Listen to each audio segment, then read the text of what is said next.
Joining me now is Carl Tykrib. Carl, welcome back to the broadcast. Great to have you with us. Hey, Brannon, it's nice to be back with you. Sorry you couldn't join us by Skype. We're having some issues there. I want to talk about a series that I'm doing right now, which I know is right in your wheelhouse and has been for a long time. I started it today on radio and television between 1 and 2 Central on the 61 terrestrial stations I'm on. And then, of course, we film it as a TV show. So it's available here tonight already at WVWTV.com. That was part 1 today, and it's called Transhumanism is Eugenics. Transhumanism is Eugenics. I don't think a lot of people understand fully transhumanism when they hear the name, but I went and did a deep dive on eugenics about 2 or 3 years ago. And of course, Aldous Huxley, the first executive director of the United Nations Education, Scientific, Cultural Organization, was one of the people to coin it. He wrote a paper about it. And he's the one that said we need to think about what's impossible now. I think it was a paper in 1948. We got to think about what's impossible now, so what's impossible will become possible. And he was talking specifically about eugenics. And I played today some video of the World's Fair in St. Louis, Missouri, in the early 1900s, where they brought a bunch of pygmies, and over here to the U.S. and put them behind cages, like a zoo. It was a human zoo to propagate the idea of Darwinian evolution. There were people groups that were less evolved, and to create this racism and to create this idea that only certain people should be having children and breeding. And then, of course, you have the explosion of Darwinian evolution in America, and Hitler, of course, was doing that. You have Planned Parenthood, you have social hygiene, you have all of these different organizations moving toward forced sterilization of people in America so that only certain people are allowed to breed. I believe, Carl, now we're moving to a period where it's moving beyond race or people groups and more moving toward what you believe. This is why they're deeming conservatives, moms at school board meetings, Christians as terrorists, domestic terrorists, potential terrorists, haters. So they can now label people and then crack down on them and use the COVID shot to sterilize a lot of them, kill a lot of them. So I think that the transhumanism eugenics has moved from attacking a certain people group, as they did early on, to now attacking anyone that doesn't have the right worldview. I'm going to give you the floor. Comment on all this.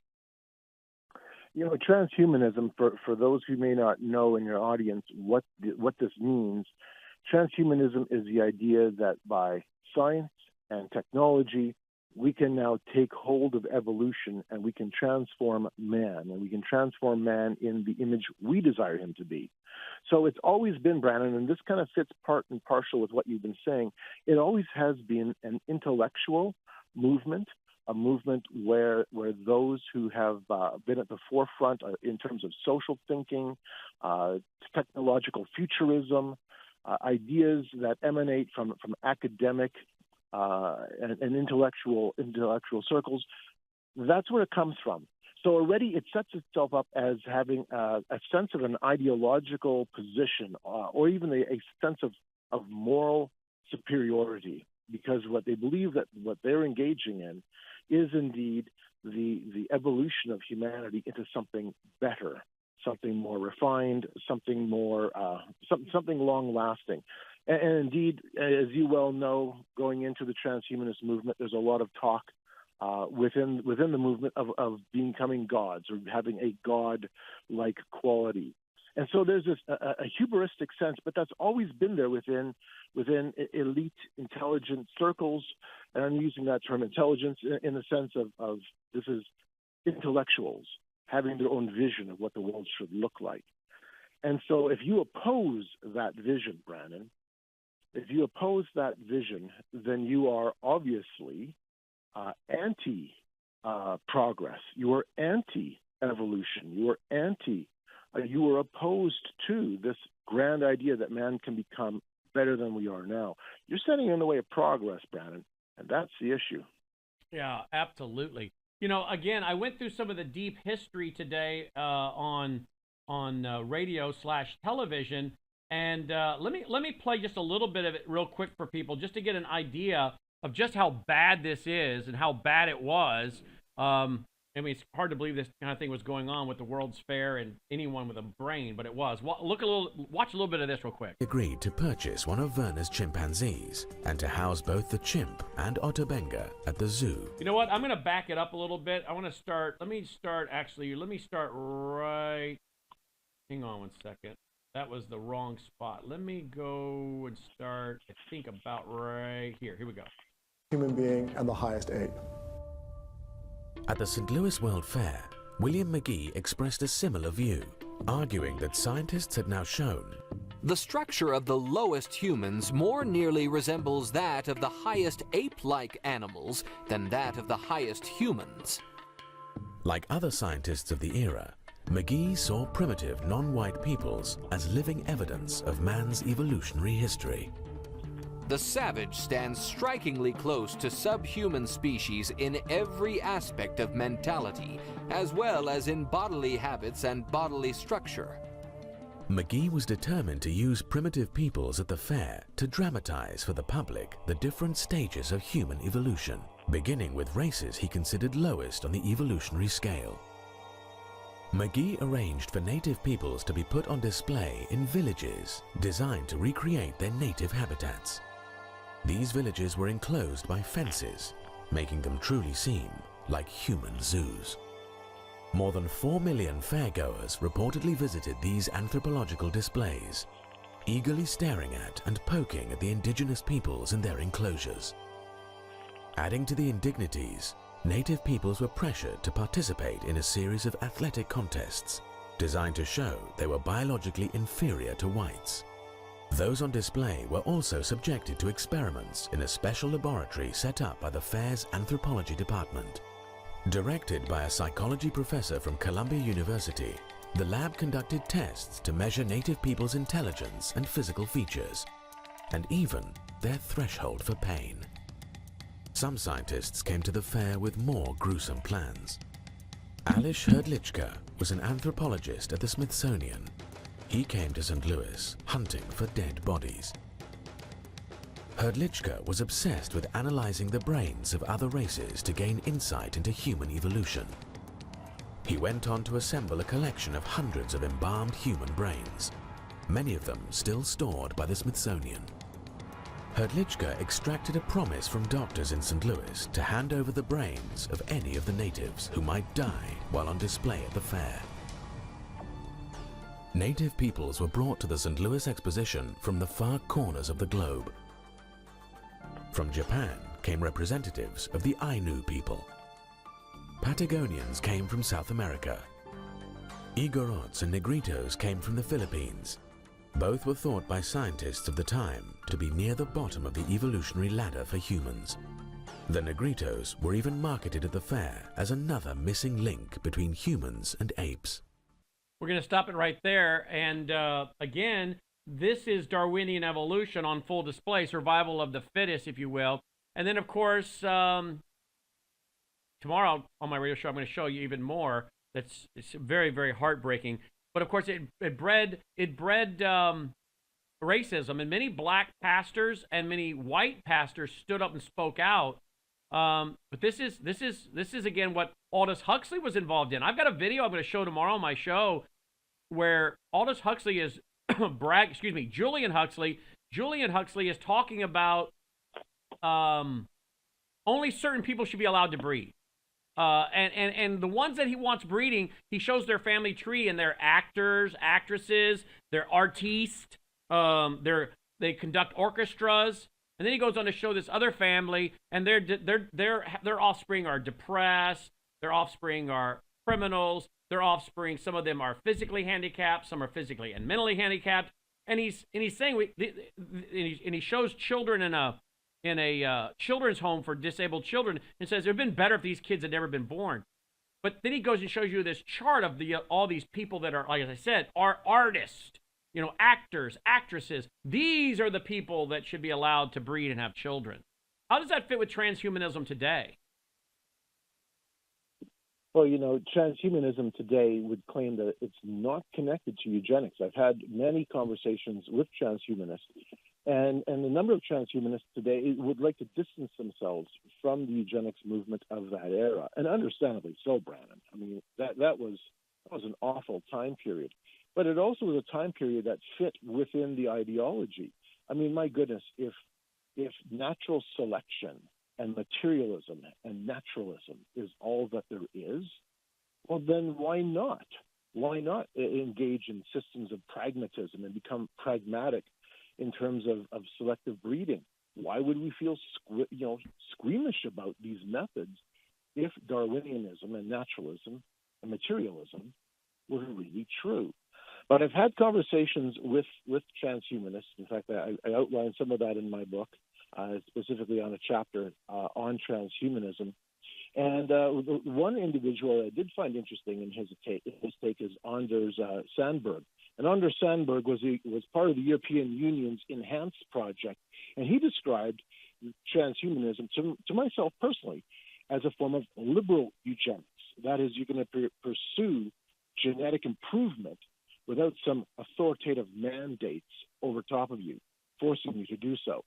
Well, that's a lovely dream, but my goodness, the history of movements like this already demonstrates that unless you comply, unless you wish to fit in, you're going to find yourself on the wrong end. You're going to find yourself unable to be a part of whatever this new civilization will look like.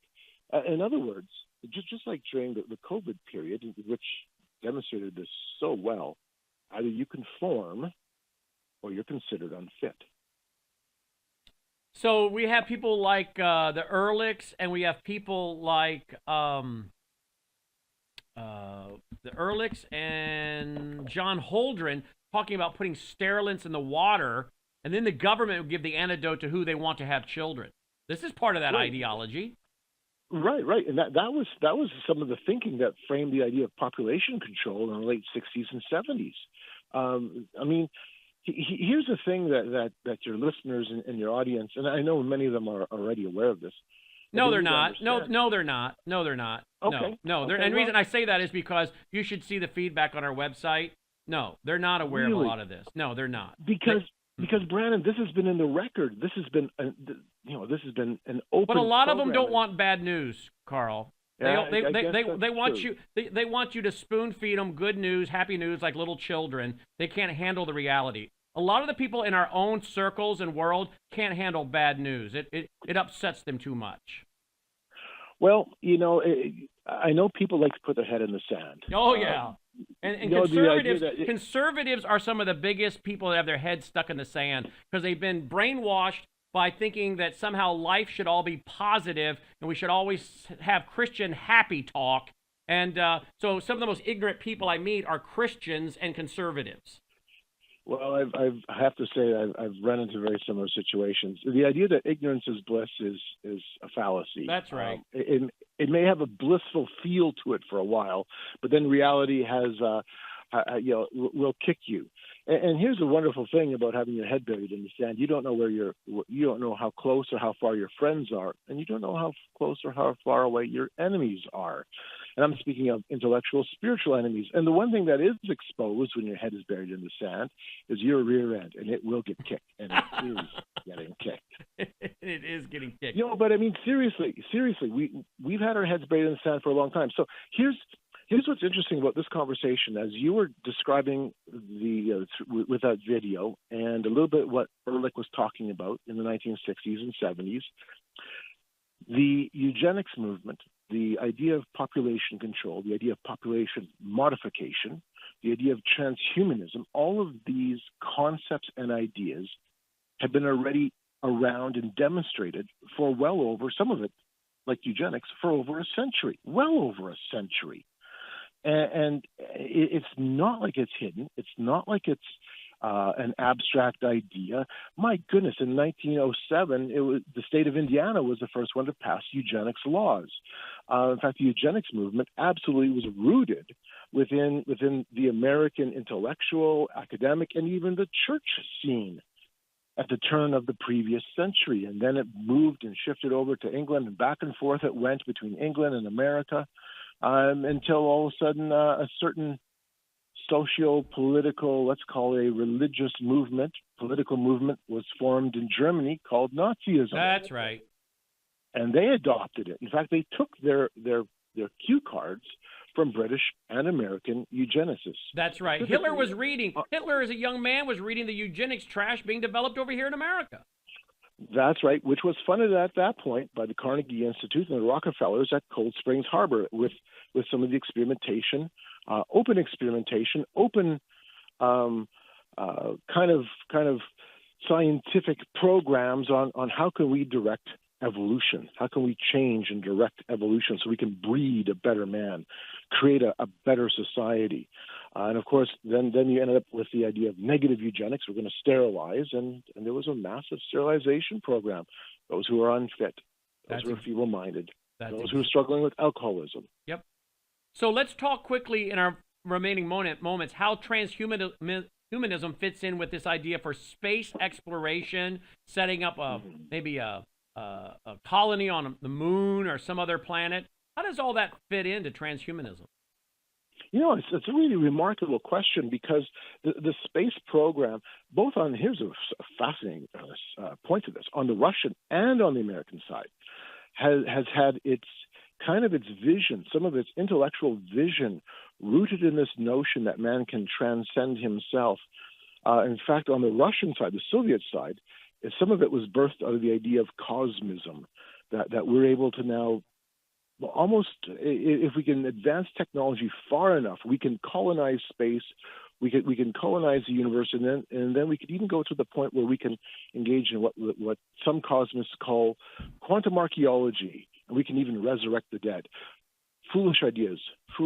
But what I think is so important is that these ideas still have consequences. These ideas and notions still have consequences. And so this goes to the idea of why they want to take someone's head and put it on someone else's body, you know. Oh, and the cryonics movement is absolutely in lockstep with transhumanism. In fact, some of the most important voices in the transhumanist movement, Max Moore to be precise, an individual I've spent time with a little bit back in 2013 at a big transhumanist event in New York City. He heads up one of the most successful and well-known cryonics movement, or probably cryogenic institutions. And so, yes, it's this idea that okay, we need to defeat death.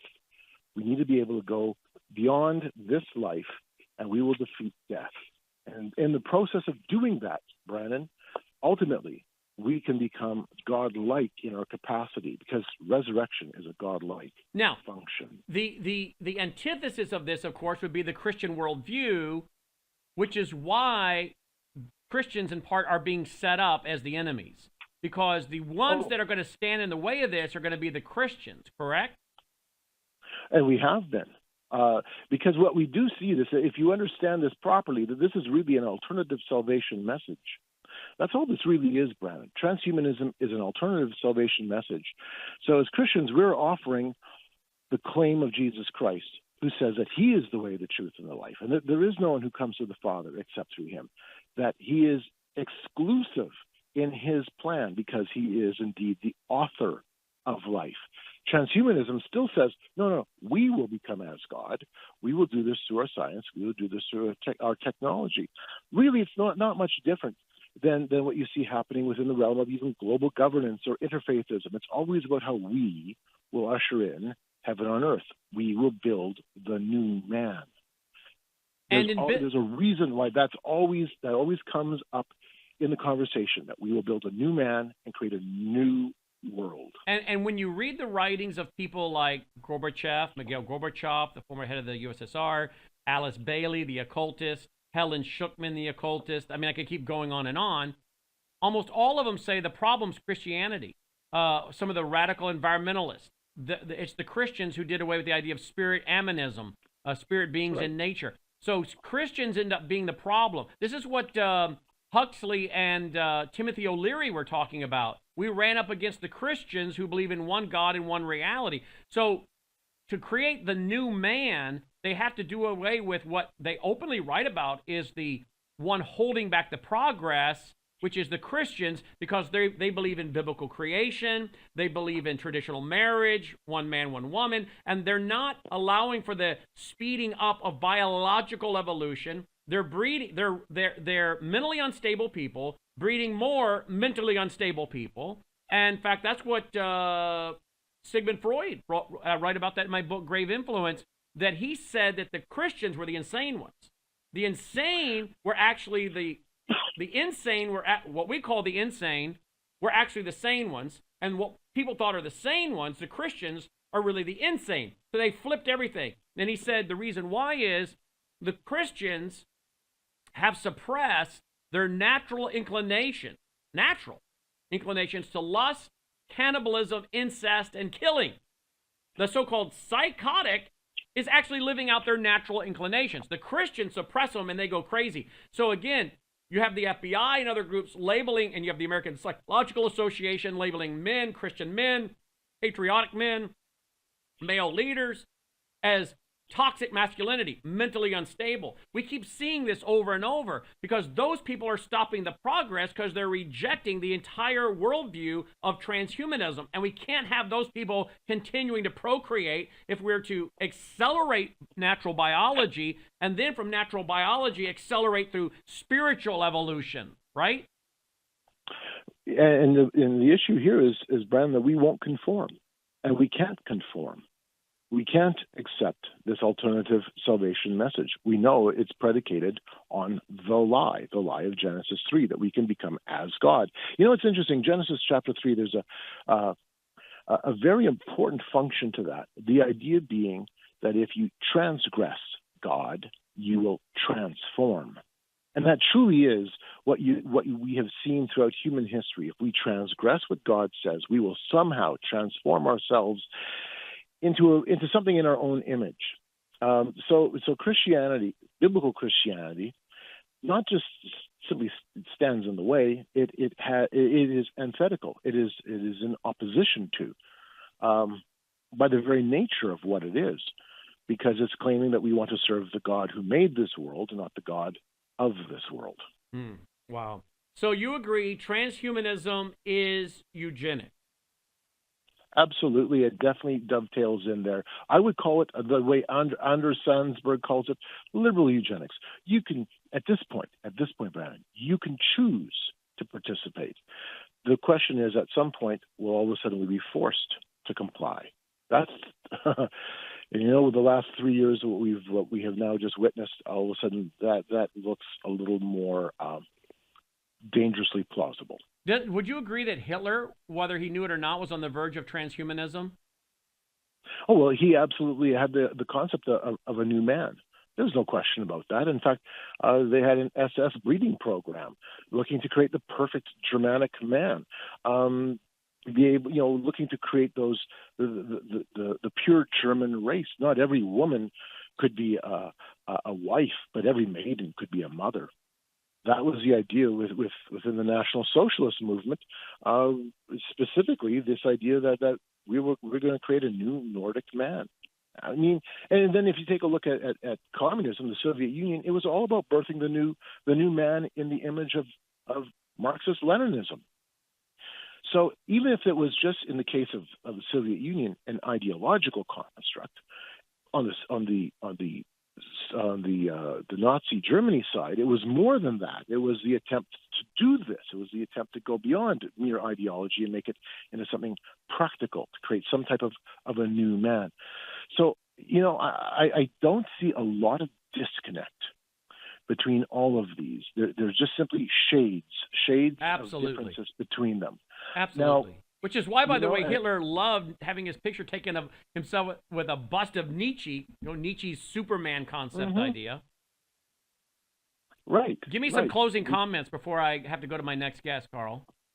Okay. Well, number one, as you know, for your listeners, for those who are in your audience, learn this. This is where the battleground has now been drawn in terms of the messaging that will be coming through to your children. It's already coming through to your children. Just watch movies like Avatar. The messaging is all there.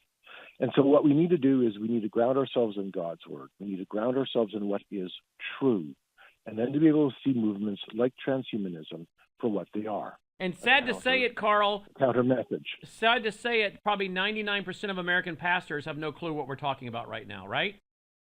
I've realized that for a long time, Brannon. In fact, unfortunately, the Christian community, for the most part, has been unaware of what's been taking place. Yeah, it's unfortunate. It had, Francis Schaeffer predicted that the evangelical world would collapse and have no impact at all, cease to be salt and light as we're supposed to be.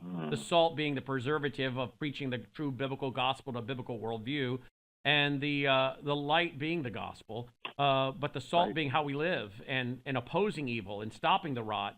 But, people don't have a biblical worldview, and they don't understand the worldviews that are vying for their hearts and minds, and they certainly don't understand postmodernism and Darwinian evolution, most of them, and its connection and foundation for transhumanism. So sadly, once again, American Christians and those around the world can't look to their pastor because they wouldn't have a clue what you're talking about if you were to ask them about transhumanism. And this is, Brannon, why it's important to have ministries like your own and others out there who, if you as pastors or as Christians are uninformed about these topics, but you're running into them, avail yourself to the material that's being provided. We're a resource. We're a resource for the Christian community. That's what we are to be. That's the function I see myself as, and that's the function I see yourself as well, that we are to be a resource for those who want to have an understanding of how the world is changing and then how we can bring a response. But the sad thing in closing, Carl, is that, and I know it sounds like snobbish or elitist, but it's not. Look, I got dyslexia. My teachers would have been shocked that I've written 14 books. I could barely write my name, no joke. So anybody can do this if I can do it. I'm just going to tell you, anyone can learn.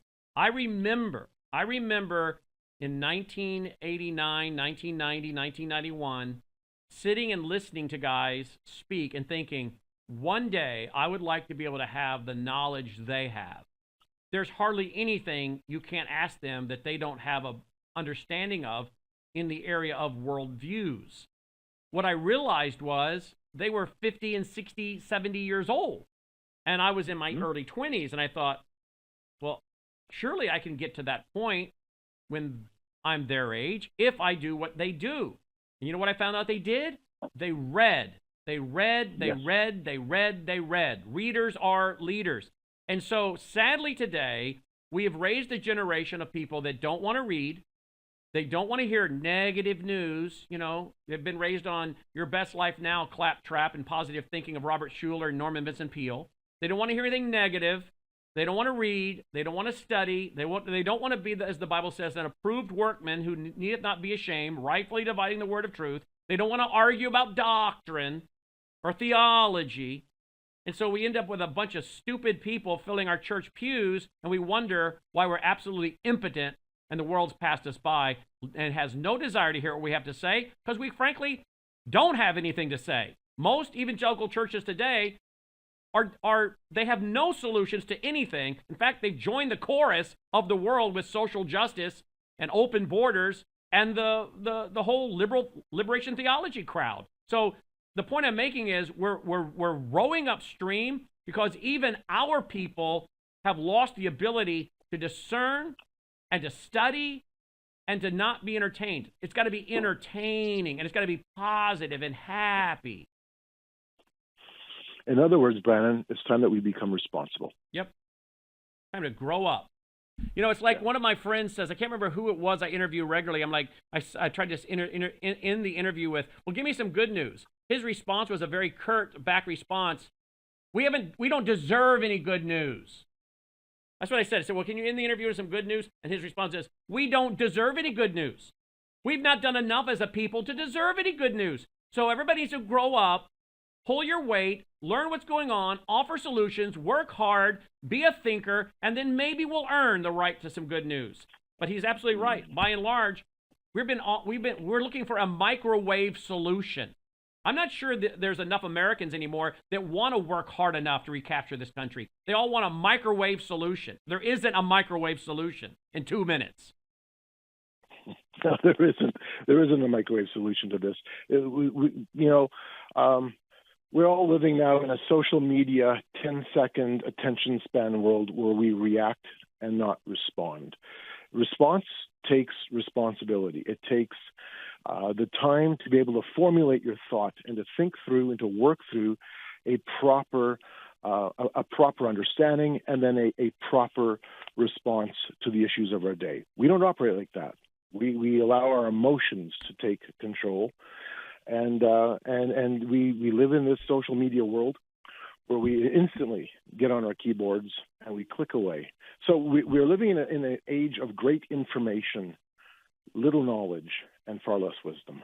And we wonder why the pastor's so-called sermon is 15 minutes of claptrap with a smoke machine and a band and lights, and they call that church, because he's catering to the lowest denominator in the room so they can have more nickels and noses for bigger salaries and staff, versus saying, I don't care how many show up, how many of you actually want to know the truth? Brannon, we cater to our feelings. And that's ironically one of the things that makes transhumanism have some appeal, because we all of a sudden now can feel like we are part of something bigger than ourselves, and that we feel that we can now be a part of something that fundamentally transforms us and our world into some form of heaven on earth. Wow. No. Promote your book. Where can people get it? Sure. You can find my book at gameofgods.ca, or you can go to Amazon. The book is titled Game of Gods, The Temple of Man in the Age of Reenchantment. I have one chapter solely dedicated to transhumanism. It's probably one of the most information-packed chapters on the subject you'll find, as it goes through the history of this movement from somebody, myself, who have gone to transhumanist events, rubbed shoulders with transhumanists, and have taken the time to go into the trenches. All right. Thank you so much. Appreciate it as always, Carl. You do a great job. All right. We're looking forward to having a conversation again, Brannon. Oh, you know we're going to. Thank you, Carl. Okay. Bye-bye. Bye-bye.